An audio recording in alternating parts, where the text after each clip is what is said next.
Welcome to The Explainer. Today we are digging into something that, believe it or not, has a hand in pretty much everything you buy.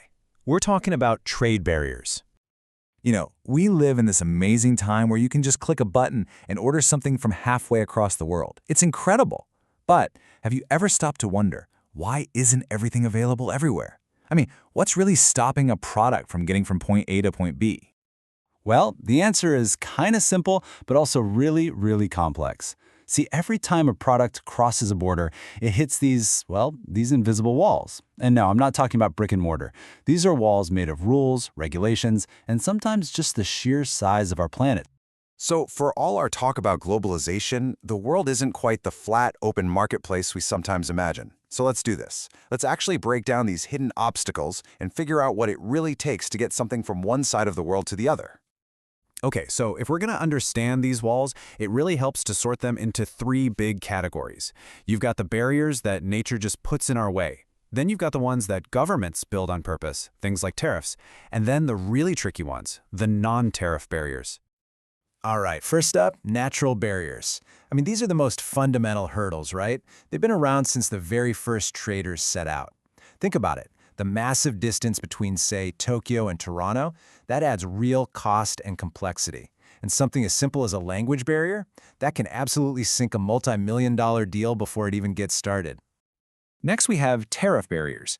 The easiest way to picture a tariff, it's like an entry fee for a product. A government basically slaps a tax on something coming into the country. What does that do? Well, it makes it more expensive for you, the person buying it, and it gives a little boost to the local guys. Okay, but this is where it gets really complicated.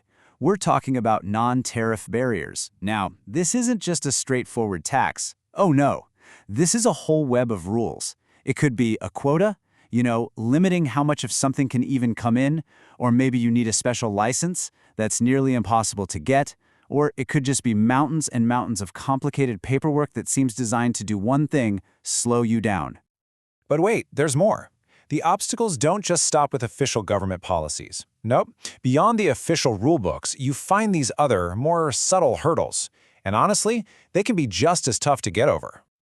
Yeah, these are the kinds of things you won't find written down in any trade agreement. Think about it. Political instability in a country can make building a new factory a massive gamble. Hidden costs from corruption can completely wipe out your profits. And sometimes, the biggest barrier of all is just culture.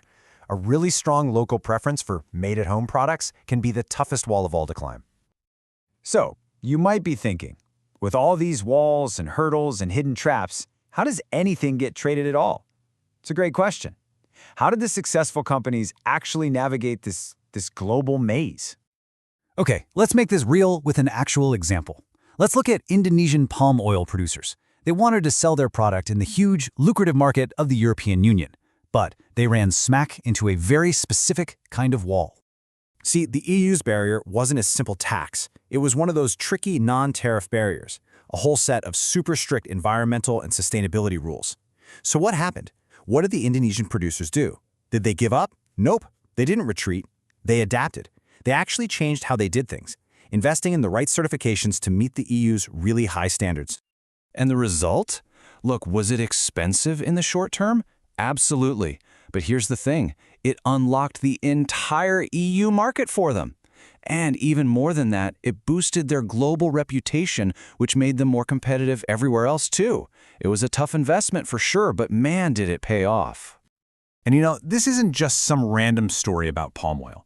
What it really does is reveal a bigger playbook, a set of strategies that smart businesses are using to get over these trade barriers all over the globe. So what's in this playbook? Well, successful companies get into diplomacy to handle the politics. They're smart about forming partnerships with local experts, the people who really know the lay of the land. And this is the big one we saw with Indonesia, they are willing to adapt, to actually change to meet the unique expectations of the market they want to get into. So I guess this brings us to the most important point of all. The journey of a product across borders, it is never, ever a straight line.